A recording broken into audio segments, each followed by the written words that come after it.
Pause, pivot. Conversations are pause, pivot. Conversations are pause, pivot. No more change, no more holding us back. Answering my purpose now, embracing life lost now. Today's a new day. Let the old pass away. No more living till we say pause, pivot. Conversations are pause, pivot. Conversations are Hello, beautiful people, and welcome to your next episode of What's in Your Cup Conversations. Of course, I'm your host, your favorite inspirational transformational speaker, Consuela Nicole. And baby, you are in for a wild ride. But go ahead and come on in. As you come in, let me know where you are joining us from, because I know we now have, we don't have followers. We have villages all over the world. So I want to know where you are chiming in from. Make sure you go ahead and share this video out, no matter if you're watching it on Facebook or YouTube, because as you know, our conversations are definitely the answer to someone else's prayer. As you know, we're talking about what's in your cup conversations, right? Well, we're not just talking about your physical cup, but we're going to talk about that too today.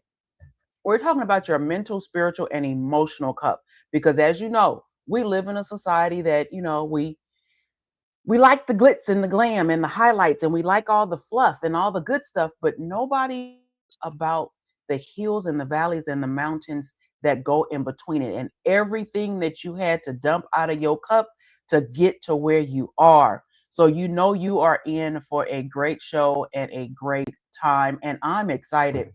So let me tell y'all, your girl had a rough start today. So today we are sipping on throat coat tea, because baby, the way these vocals started acting up today, they was not playing with me. Definitely some back-to-back meetings and changing lives and all the things, but I needed as much voice as I had left to get in on today's show, because let me tell y'all, this episode has been in the works for almost, if not over a year. I'm just gonna put it out there. We have been working to make sure this guest was on for over a year when we started conversations about it, and I finally have her on. And it wasn't nothing that she did or I did. It was just life doing its thing and technology doing its thing. But we here now. Dr. Roy L. Johnson, I see you. Thank you for coming in. Make sure you share this out, right? So again, before we get started, of course, y'all know What's in Your Cup Conversations is on the move, right? So we are now going on location to certain places. We're going to different events and all the things. So if you want What's in Your Cup Conversations at your event, at your place of business, if you have a brick and mortar, send us an email at smile@consuelanicole.com. How can you miss that? Because I want you to smile at me, right? We're gonna talk about that smile in a little bit. Good evening, Danita. I see you. So let me tell y'all about this guest and this amazing person that's going to be joining me today. First, I am talking about none other than Miss Shelley Meche'tte. She is a celebrated Empower Her movement, and I emphasize that for a reason. She's a speaker, a certified life purpose and confidence coach, a life strategist, and a best-selling author who helps faith-given women, entrepreneurs release burnout, trade grind for grace, because we need that, and confidently thrive in faith, family, and business. As the founder of Powerful Woman, Shelley empowers women to lead with confidence, clarity, and purpose. Let me tell you about these books. She is the author of 70 Days of Happy, Life is better when you smile, because it is. Power Her Minds and Women Inspiring Nations, and has been featured on CBS, NBC, ABC, Shondaland, and the list goes on.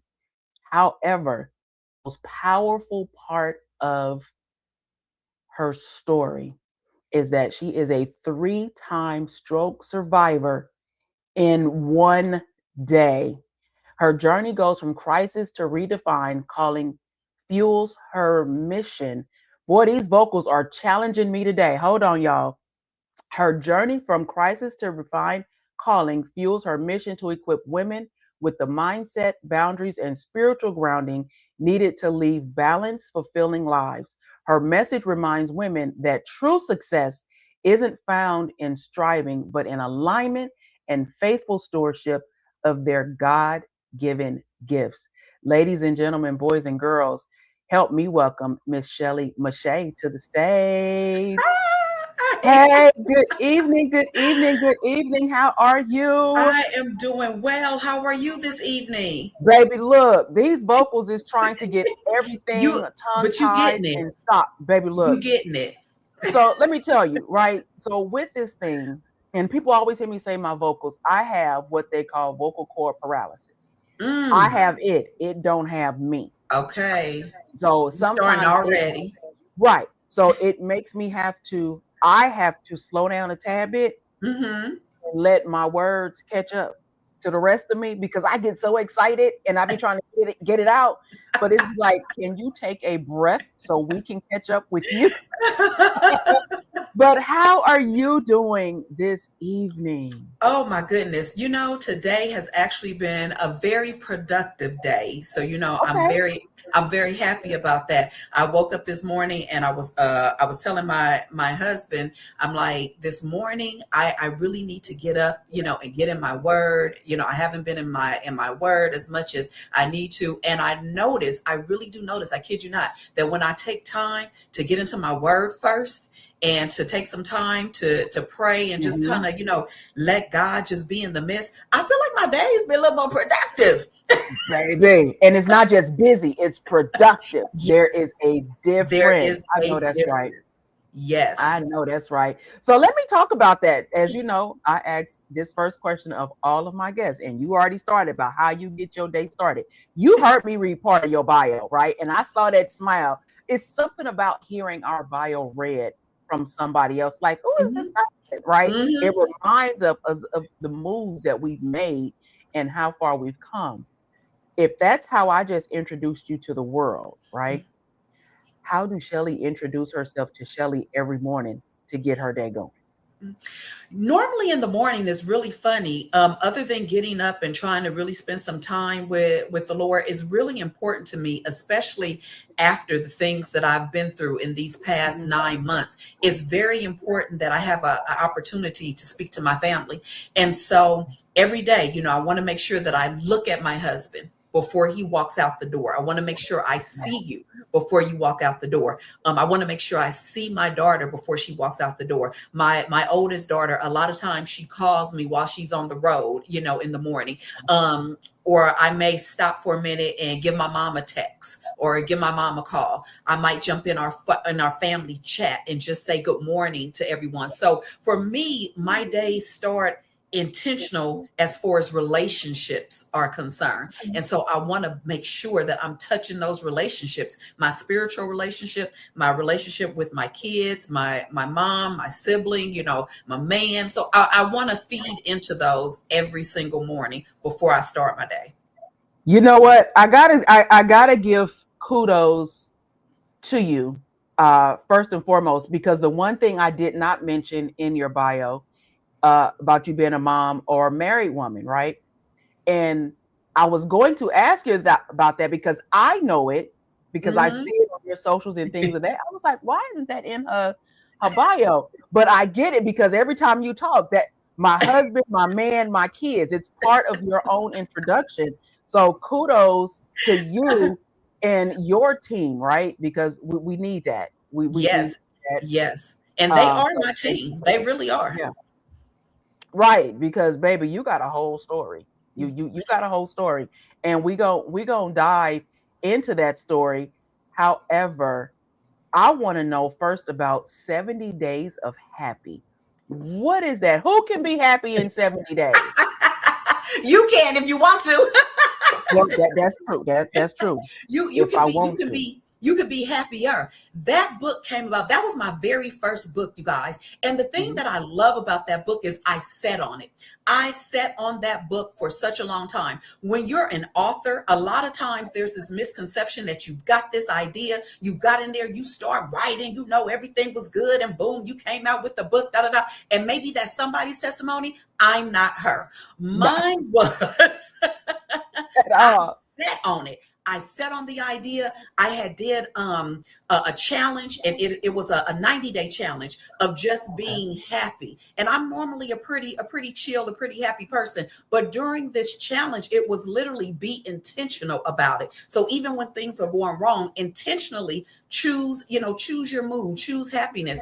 And so when that challenge was over, I was like, you know what? That was a pretty good challenge. Let me take some of these things out of here and put some practical things in here, kind of that I learned. And as I sat down looking at some of these things, I'm like, you know what?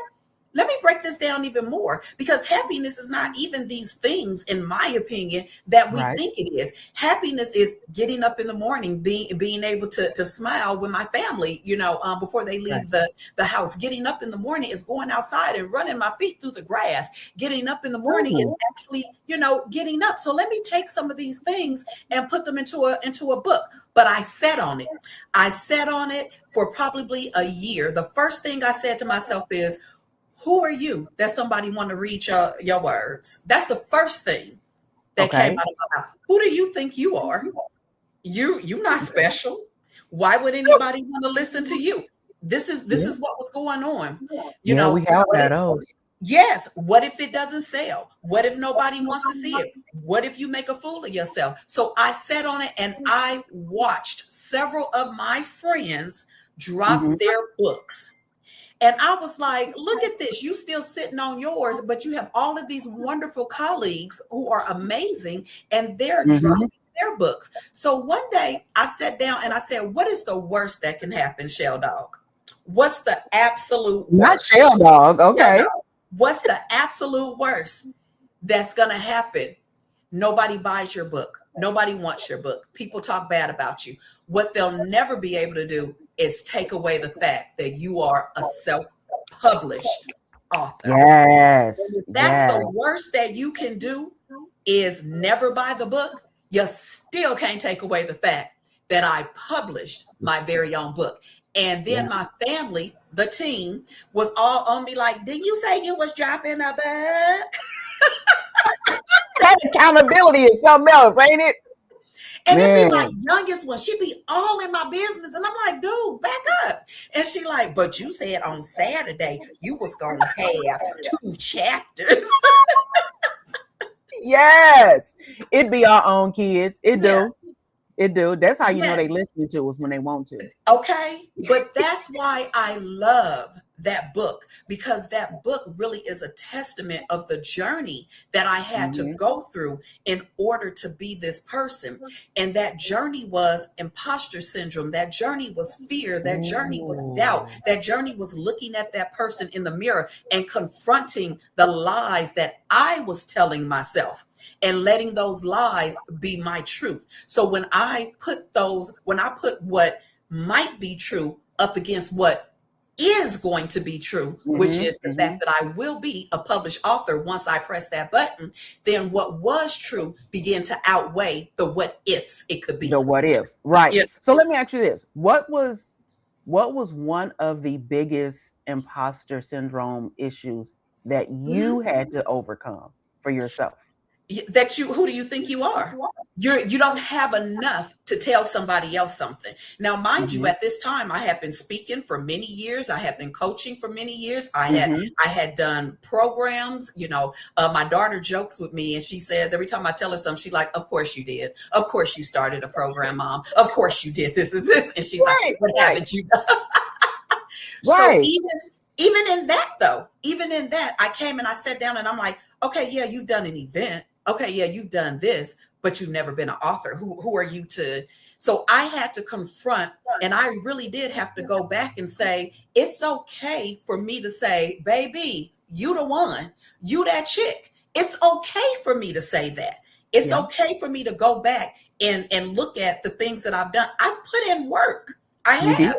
And You it's did. okay for me to go back and to recognize that and say, baby, not only did you put in the work, you did good. So if they don't never listen to nothing you say, they bad, because you know what you're talking about. Yes. So let me ask you this, because you mentioned, the who do you think you are, and that I actually work with a lot of clients on breaking that particular chain and stereotype, because that is something that gets handed down in families, right? Who do you think you are to want to, start a business? And who do you think you are to want to move outside the zip code? We don't ever leave the zip code in the neighborhood and all the things, right? Were you one of the first or the first in your family to pen a book or to self-publish or something of that nature? Yes, I am the first one to do that, but I didn't come from that background. I didn't come Okay. from the background of who do you think you are. My mother Okay. was, oh baby, let them know who you are. That has always Come on. been, yeah, that has Okay. always been my mom. My mom has always been, you can do and you can do this, and my mom want to know why you not living up to the potential. She's she the main one in your ear. But Okay. but Okay. but here's the thing. I also grew up with a very low self-esteem because of color. So Yes. that's Okay. something that I had taken on too. And people think that it only stays in that particular lane, and it doesn't. It crosses over to how you feel about everything if you're not careful. It crosses over to if you're not good enough, or if you're not this and your color is wrong and your color is up to a point where it's like, well, make sure you don't put your face on the book, because it may not sell. Now, my face is not on that book, but it's not because I had a problem with it. But this is what I had to overcome. What is the issue? So in the imposter syndrome, I had to go back to some of those things too, like you're talking about. Where is this stemming from? Where does the I'm not good enough stem from? And if I looked in the core on the inside, some of those things stem from all the way back to who do you think you are to actually pour into yourself? Mm. Accept what you can accept. Don't put the bar, too high. You accept. So you've already been a speaker. You see how it ties in? You've Yeah. already done it. You've done more than any dark girl should ever do. Be happy. Right. Right. I love that. Okay, look at you breaking generational chains from the other side, right? Those Yes. stereotypes that social media and the streets, And because right. uh ma'am, you out in California, correct? Yes. And them California streets can be a little, because I'm a Cali girl too, them California streets can be a little rough when you It, not the it, it, right shade of black. it could be a little different. And Right. again, you have to realize this is stuff that I grew up with. I literally had a gentleman sit in my face and say, I don't care how pretty you are, I'd never date you. He literally told me that to my face. And Seriously? let me tell you my response. So I'm pretty. Exactly. I'm pretty. Okay, thank you. Thank you for I'm like, sharing your yeah. oxygen and your time, because you can't get none of that back. But I Yes, was like, you how would. dare you stand in my face like you're the prize, like I would even want you. Right. So that's the thing that I was dealing with. You should be happy, that somebody is interested. And Oh, all of those yeah. things, all of those little fears came back to like, okay, I have a brother. It's just he and I, and he's a constant pumper when it comes to me. We're Okay. constantly cheering one another on, and I'm very grateful to that, because I can't even imagine people who have to deal with everything on the outside, Right. and Right. then you have to come inside and deal with the same. And even though my mom was pouring into me, for whatever reason, it couldn't compete with everything that was outside. Outside, man, that balance is everything. That Right. accountability balance is everything, you know. However, you then had, well, you've had a lot of things happen in life that you've overcame. However, there is one massive thing that has taken place in your life that shook you up and changed you Yeah. for life, right? Hmm. Before we talk about that, I'm actually going to take a quick commercial break and we are going to be right back. Are you paying more than $60 a month on copays and prescriptions and still stressing about when or if you can get care? That's not peace, and it's not how healthcare should feel. With Connect MD, you have one low monthly membership that covers your entire family. No copays, no waiting weeks to be seen, just 24/7 access to licensed doctors, therapists, and virtual care right from your phone on your time. From urgent care and medical health support to prescriptions and everyday medical needs, ConnectMD shows up when life happens. Choose access, choose simplicity, choose peace. ConnectMD, because your health deserves better. Visit what'sinyourcupconversations.com today for more information. Thank you, thank you, thank you. So thank y'all, and thank you, Connect MD, for that sponsorship. We are definitely going to be doing more sponsorships and more commercials because I got to give these vocals a chance to reset for a minute, man. So we that's how we gonna pivot because you know I'm all about the 3 P's: the pause, the pivot, and the push. Right? Yes, I love And it. man, look, because life is gonna life, and we have to be able to pause and take a survey of where we at and what we doing Hmm. and where we came from, and if we need to pivot anything and make any adjustments before we Absolutely. continue to push. But we're gonna talk about your pivot and your push because I asked you for a picture of a Mhm. time in your life where you was like, enough is enough and change need to happen. You sent me a picture of you in a hospital bed. Yep. Explain to Yep. me and to us why you sent a picture of you in a hospital bed. Yep. Whew. Yeah. Yeah, that was me. That was me. 2 days, or was it 2 days after I went into ER because of a pain in my head. And I ended up inside of ER having 3 strokes in one day. And that was me the day after I had been in the hospital. One of the nurses came in afterwards and she said, "Oh my gosh, you're still here." Yes. And she was so happy and she hugged me. But that was me after, and that was me doing good, y'all. That was me doing well after I had almost died from 3 strokes. I was Wait. I get excited every time. I'm not getting ready to get up and run, but I get excited every time I say it. Not one, because a lot of people don't survive one. Woo!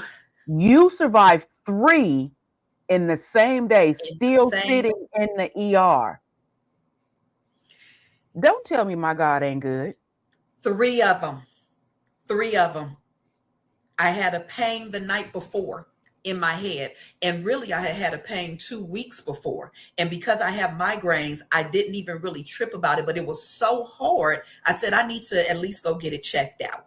Let me go see. Well, fast forward 2 weeks later, that same pain hit me so hard, it like pushed me back into my bed. I've never had any health issues, and I did not know the signs um, of stroke. But my daughter literally said to me that night, she said, "Why are you talking funny?" And she kind of tapped my lip. But again, because me and my kids, we always had this little back and forth, whatever. I said, "Girl," I pushed her hand away. I was like, "Girl, move, get out my way." Being that Neither strong superwoman. neither one of us knowing that that was the sign that something more was on its way. So I went on to bed. I went to bed, and literally in the middle of the night, the pain hit me twice as hard. I literally jumped out of my sleep. It was so painful. And at that moment I was like, okay, as soon as the sun comes up, I'm going. I'm like, because this, I was already going, but if I had any doubt, because That was my it. head was Yeah. totally throbbing. And by the time I got up, pain was gone. My husband had even asked, do you want me to take you to ER? I said, nah, I'm gonna go. I'm gonna get a scan. Probably need some stronger medicine. Not worried about it. Sat in the ER, girl, and you sit in the ER for a while. Well, I sat in the Yeah. ER for 2 hours, eating snacks and watching TikToks. That's how She concerned said- I was. Eating snacks and watching TikToks. Yeah, in the ER. yeah. What year did this happen? This happened in May of last year. So 9 months. 9 months. So we're not even a year out. Not yet. Not yet. So who Not do yet. you think you are? Come on. Better yet, who do you Come on. know you are? And who do I know saves? And who do I know heals? And who do I know touch? And who do I know restores? And who do I know that makes whole? You're looking at a woman who lost her speech. That's what you're looking at. You're looking at a woman who entire 75% of my body went numb, and my left side was weak, and I was having a hard time lifting it up. Baby, you moving and grooving now. You on understand? stages and TVs and you giving speak. Because I done did some research. Come But I'm on. gonna need everybody else to go do their research, because I didn't seen you on the stages and moving and jumping and talking about the goodness of, Come on. like I said, you survived Yes. something 3 times in a row 3. in the same room that Yes. a lot of people don't survive one. In a matter of hours. What was you but you answered one of my questions prior to this. You was a healthy woman. And, Granted, yeah. you had migraines and whatnot, but Yep. there was no actual like tragic health No- issues going on. Nothing that I had known, nothing that I had known of. I went to the doctor every year for my physical. I got my blood work. One of the things that I had said to my doctor is I noticed that my glucose was a little high. And so Okay. my whole thing was, okay, what do we do about this? And she kept saying, well, I'm not really too concerned about it. I'm not too concerned about it. So when the strokes happened, I put it back on. Was it this glucose? What was going on? Mhm. Turns out that wasn't it. But the idea that this was something that I had been asking about and it hadn't been dealt with, I became very upset about that, because then I began going, well, is there anything else that maybe I overlooked and you never said anything about it because it didn't seem that serious to you? She Right. had mentioned to me some months before that my pressure was slightly elevated. And she said, do you want to go on meds? Well, who just wants to go on meds? You have given me Right. no information. So I said, well, what do I need to do? It's slightly elevated. Watch your salt intake. Do this, do that, blah, blah, blah. Okay.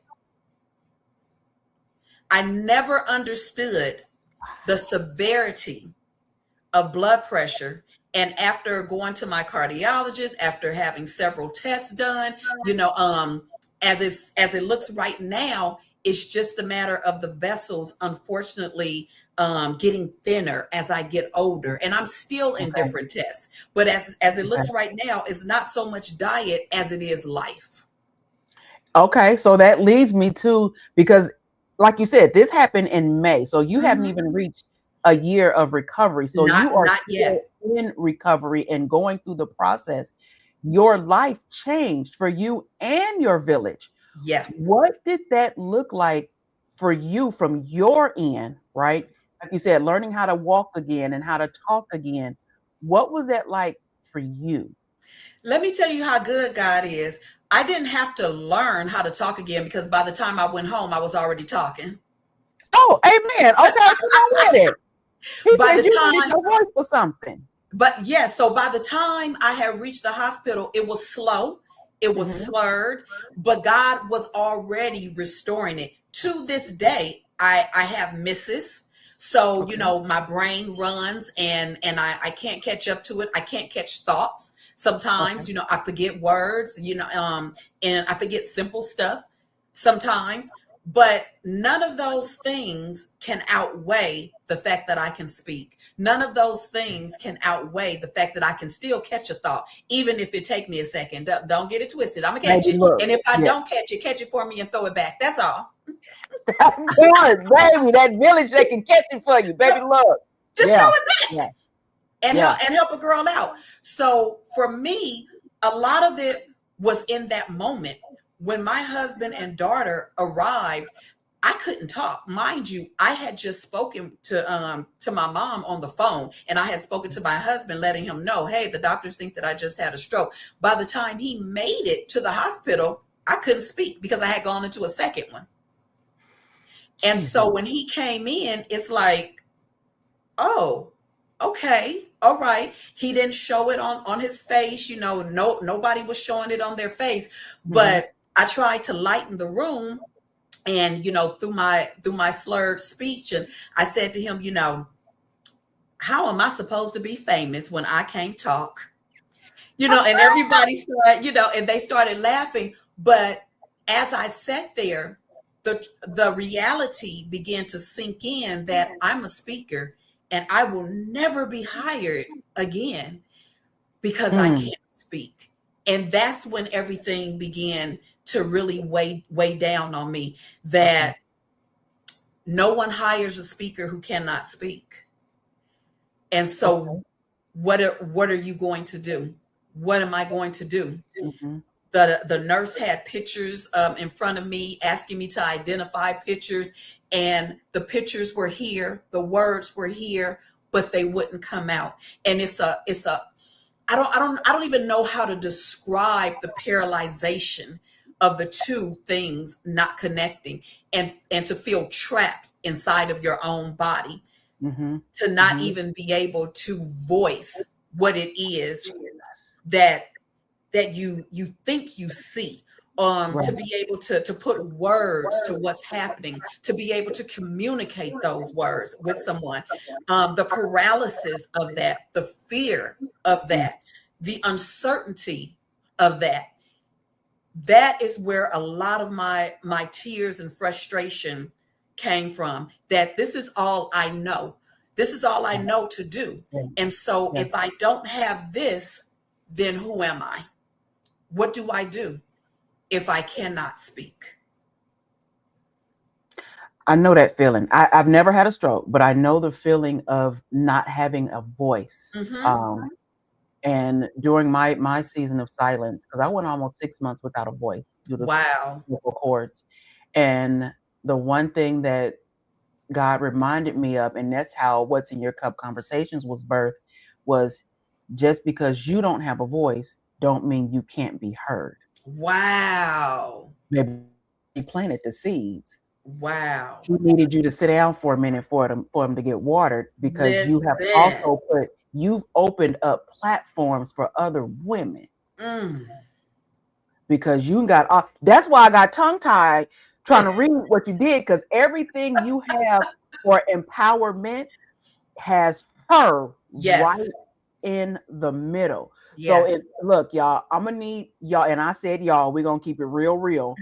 I'm gonna need y'all to go look up Miss Shelley Meche'tte across all social media platforms: YouTube, Facebook, Instagram, TikTok, LinkedIn. Go find her, connect with her, make sure you order her book, because it is something there for everybody. And she's only given us a sample of what she has done and how she had to refill her cup. You're talking to somebody who taught somebody else, because y'all know me. You're looking and talking to somebody else who talked for a living, right? And survive not one, not two, but 3 strokes in a matter of hours in the same day. So being the superwoman that you are, right? We know you had to take that cape off for a minute, but you are a married woman, or however, you are a married woman and you have a village at home. How did it feel to have to depend on your kids and your husband or your mom to come in and help bathe you, or to, the little things that I'm gonna say that we take for granted, going to the bathroom or eating or picking up a cup. That's like you said, you had to work on getting that arm range back. How did that feel? And what did you have to do to get through that? Because that's an issue for a lot of people. Absolutely. It was very vulnerable. It was very vulnerable. And, and it sounds silly. It sounds silly when you say it, but it almost feels embarrassing. Like I shouldn't have to have someone take care of me. It sounds crazy, I know, but it's like my mom has her own issues and now I'm a burden to you. Ooh. My kids, they have their own lives, but now you got to take care of me. And really 90% of it was my mother. And like I said, my mom have her own issues. As soon as I left the hospital, my mom was like, you need to come to the house. Don't go home. You need to come stay with me. So my mother was 24-hour nurse. My mother was making sure I take medication. My mother was cooking for me, literally cooking 3 times a day, making sure I had food, checking on me. I suffered tremendous anxiety during this time. I couldn't rest. I couldn't sleep. When the sun would go down, it would trigger me. I would go into panic attacks. My mother stayed up with me. My mother walked the floor with me. I could not sleep. Every 2 days after I came from the hospital, I was rushed right back to the hospital. My pressure was 200 over 100.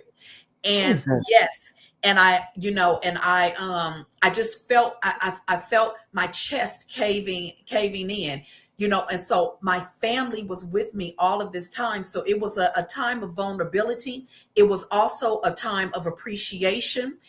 I love to work, and my mother took my laptop from me. Oh. So Okay. it was also a time of fidgeting. Like, Yeah. So what do you do when you're not on your laptop for 12 hours? What do you do with all that time? Well, for me, I took time to do nothing. I took time to sit. I took time to have conversation with my mom. I took time to binge the Equalizer. Right. Okay. I took time to allow myself to be ministered to by God, because again, you have to understand, I couldn't rest. I couldn't rest at night. I was scared to go to sleep. I was scared I wasn't going to get up. I was scared that I would die in the middle of the night and no one, would hear me. And so every night I was in tears because I couldn't rest. And the only peace that I found was in God's music, was in worship music, was in laying out my heart before the Lord, was in reading his word, was in reminding myself of who he is. And that's the only way I would rest. And I would only rest for a couple of hours. And then I would jolt up in the middle of the night, just, all over again. And the process would start all over until I saw the crack of dawn, or until I would hear my uncle come into the kitchen, because he's a very early bird, and I would always hear him come into the kitchen. So the minute I hear him come into the kitchen, my whole body just, that's when you relax. And then I would fall asleep. Okay. So let me ask you this, and this is something that's completely taboo, especially in the Black and brown community, with everything that you just explained, right, of what your journey was like. At any point in that time, or even now, did you ever reach out to therapy? I did not. And it wasn't because I felt that it was taboo. I think my thing was, I'm back and forth in the hospital. So for one, I wouldn't have been able to get to it. They would have to come to me, or it would probably have to be online, something like that. But I think my focus was really getting better physically. And because I was constantly going back and forth to the hospital, being able to go and get therapy, it just was not the first thing on my mind. For maybe 3 weeks, 4 weeks, I stayed back and forth, hospital, home, home. So no, but now, I think now I actually ended up walking through it a bit better, but I still believe that I could use some therapy to compartmentalize everything. You know what I mean? Okay. I still think, because there are still days, literally, that I wake up in the morning and I'm like, Are you okay? Or I'm checking my Okay. my pressure, obsessively. Are you okay? Pressure goes up and down all Of throughout the course. day. That's Of what course. pressure does. And I have to remind myself, Shelley, that's what pressure does. It all day long, it goes like this. But for me, if I see a certain number, I even had to come out of that. I had to come out of obsessively checking. I had to come out of too Ooh, much okay. information because I was Googling everything. What does it mean if you blink 4 times? What does it mean if you Shelley, this? not the Google. You did not become a Google doctor. I did. What if your head itch on the left where you had, what if this happened? Oh God, am I dying? It was so much. And then the spiritual side of it. I'm not supposed to fear. I'm not supposed to do this. Am I saved? Am I not saved? Does God really? It was Hmm. just so much falling on me that even in the midst, and then to top it off, again, I didn't want to be an emotional burden to my family. I felt like you guys have gone through so much. And they were in the hospital with me all day, every day. My family didn't sleep probably for 30 hours Mm. straight. Jesus. And then my husband would leave the hospital and go to work. And then he would get off work and come and see me at my mom and bring me food, get my dinner for me, bring my clothes, whatever it is that Right. I Right. needed. And then he would sit with me for hours, and then he would leave and he would go home, and then he'd turn around and go back to work again. So now in the midst of this, you have my mother calling him at 4 o'clock in the morning. Hey, Shelley had to be rushed to the hospital. And so you have him Hmm. however many days later, Shelley is gone back to the hospital. And then once I got home with my husband, going back to the hospital. Are you okay? Going back to the so Right. Right. it Right. was Right. a lot on them too. Okay. What? Jesus. You overcame. Yes, and You still are victorious overcoming, and you're still overcoming. What is a day in the life like for Shelley right now? Because of course your whole mental state had to Yeah. change, right? So you can't, well, I'm assuming you cannot be on the go like you once was, Mm-mm. going. Mm. So you had to reprogram, and I'm gonna say reprogram. You had to Yep. reprogram your own state of mind and your own priorities and be more intentional Yep. about what you were doing and how you were doing it. What does that look like now for you? Talk to the women out there, not Mhm. even just women, talk to the people out there who has that superwoman or superman cape on now that's going. Like you said, you didn't know what the signs were because you never Mhm. had experienced it. And of course, the signs can definitely be different for everybody depending on Yes. lifestyle. Yeah. But what would you tell that person who's constantly going, who don't know how to stop? Well, first you asked, what does my day look like now? And in all Mhm. honesty, I've always been an intentional person, but Okay. truth be told, I love the grind. I love the Okay. hustle. And I was taught that the hustle is where it's at. If you're not hustling, you know what I'm saying, then what is you doing? What you If you're doing, not right? taking right, if you're not taking on too much, if your plate not full and topped and then a little bit of, nachos on top, what you doing? What Right. what you Right. mean? The whole thing is we supposed to rest when we dead. That's the motto. Right. So for me, what my day looks like now literally is grace over the grind. And what Hmm. that means is alignment. What that means is starting my day saying, here's my calendar, but I give you, Lord, I give you reign to change it around.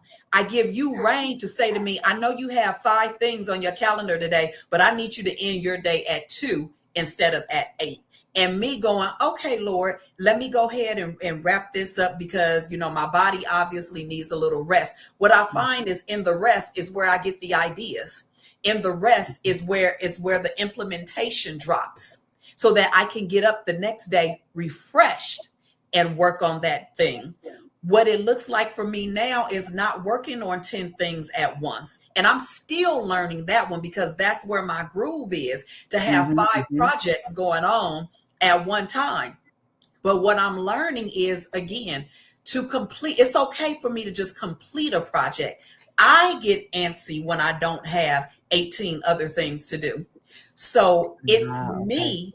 it's me going, let's be productive and not busy. And so you asked about my day today. I was productive. I did more chapters in my book that's coming out. There are 6 other things. Come on now. There's Okay. 6 other things that I need to do. I'm also in the midst of having my website redone. I also need to get some products out and some digital things out. But the priority is we spend 80 to 90% of the time, as far as work is concerned, working on the priority. And the priority is the book. So now we'll spend 10% working on getting some digital products together. Now, that 10% may be you don't work on that until Thursday, not Okay. you work on it every day for 6 hours, 10 hours. It's Right. today might be the day just to get the ideas. Today might be the day just to do the research. Today might be the day just to play with titles. Got it. Okay. I love this. So you didn't already put the buzz out there that you're working on a new book, because I was gonna Yes, ask, I am. is there a new book coming from this? Because baby, Yes. I know you just touched it. So what can we look for besides the book you're working on? Mhm. What's next for Shelley? What can we find you to either support you, or the woman that's looking for, her next step, who Mhm. just came through what you're going through, right? Or who may even be the support person for Mhm. someone who's going through what you just came through. What for How can they reach you, or do you have a program already out there that can I help? do I do have a program, but because God is redefining me, I'm Okay. redefining that program. I used to Okay. work with mompreneurs, helping them balance motherhood and business. And so Okay. God has just refined that just a little bit, where now I'm working with faith-driven womenpreneurs so that they can balance faith, family, and business through grace and not grind, because we're not going to do this burnout thing anymore. We're Yeah. not going to do 15 businesses or fail at 15 businesses before we find the 16th one that works. No, we're going to sit in the face of God and we're going to say, hey, Lord, where should I go? Which route should I take? Who should I connect with? So that you're not Mhm. connected with 80 people and getting hurt and stunned and getting all your money taken before you connect with the right one. Right. And so for me, what I'm working on, other than the book, is hopefully a book tour that I'll be doing with that. I'm also working on some virtual events, so that we'll be doing that. And I want to go back, and I will eventually, when God says, I'll go back to the stage, to in person as well. And I want to work with women now. I want to work with faith driven women who want God leading their Okay. lives, their relationships, and their businesses. And so, what we want to do is we want to balance those things together with God at the center. And so, that is what God has taught me and is teaching me in this season of my life, that everything is seasonal, and you can't take what happened last season and try to force it into this season and think you're going to create a new season. It doesn't work like that. Mhm. That's called Jesus. frustration. That's called bitterness. That's called anger. That's called runaround. That's called I'll never succeed at what I was called to because I'm too busy chasing what was never for me. You know what? It's time to pass the. I'm just Ah! saying. So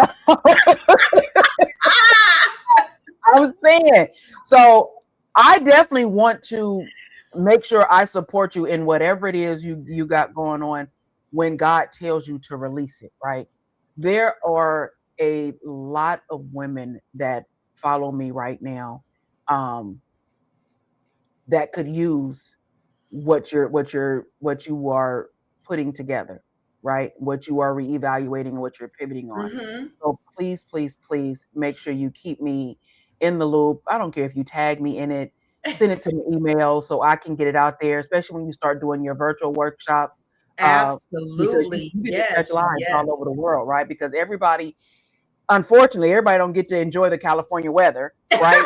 They may be in different states in different time zones, but if they can connect with you virtually Yeah. for what you're doing, and I really love the fact that it's not, because you are a smart woman all day long, right? I'm not Thank questioning you. that, but I love the fact that you're not just regurgitating from a book. Right. You're talking about real life experience, right? So Hmm. you're talking to them about what you absolutely know, Exactly. first and foremost, and like you said, leaving God in the core and at the center Yes. of it, because too many of us, and I say us because I went through that because I questioned him a whole lot. God, what you talking about? What you talking about? Why? Right? I man, look, me and him had some late night conversations. Hmm. Us Why too. Okay. right? So it may be somebody out there now that is like having those hard conversations. Hmm. And you may be that one that's going to bring them back to their relationship with God. So uh before I let you go, because we live in a world that shuns the beautiful, shuns the flawed and praise the beautiful. What does it look like to you, and what does it mean to you to live a life with no more limits while being beautifully flawed? Oh man, I love that. I love being beautifully flawed. I think first, living that life means to be able to accept that I can be beautifully flawed.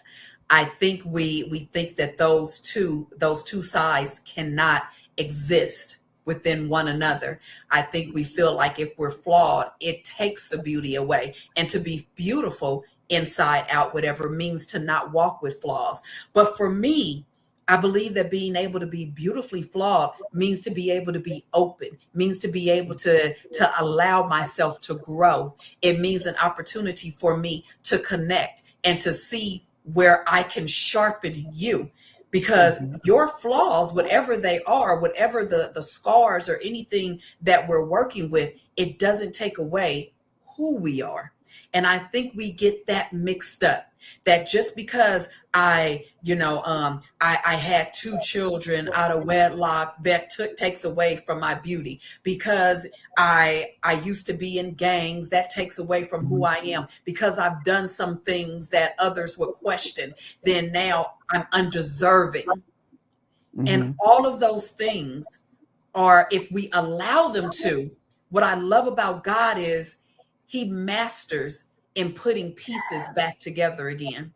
So all the pieces that have been broken, he knows how to take it and beautifully craft it into a story and a life that will not only be a blessing to others, but that will be a blessing to me.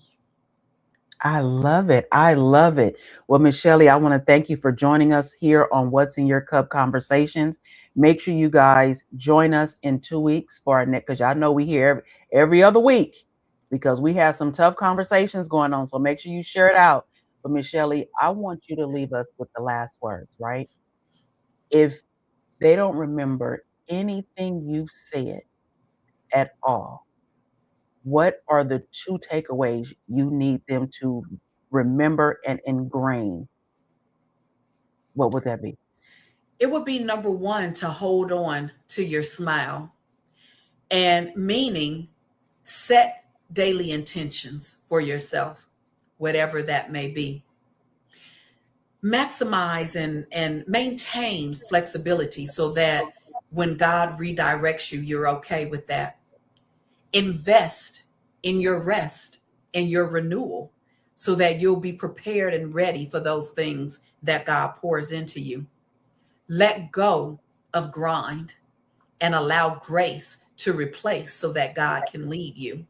And then engage in your purpose, passions, and the hobbies that God has given you so that you will be able to pour life back into yourself with the things that He has blessed you with internally.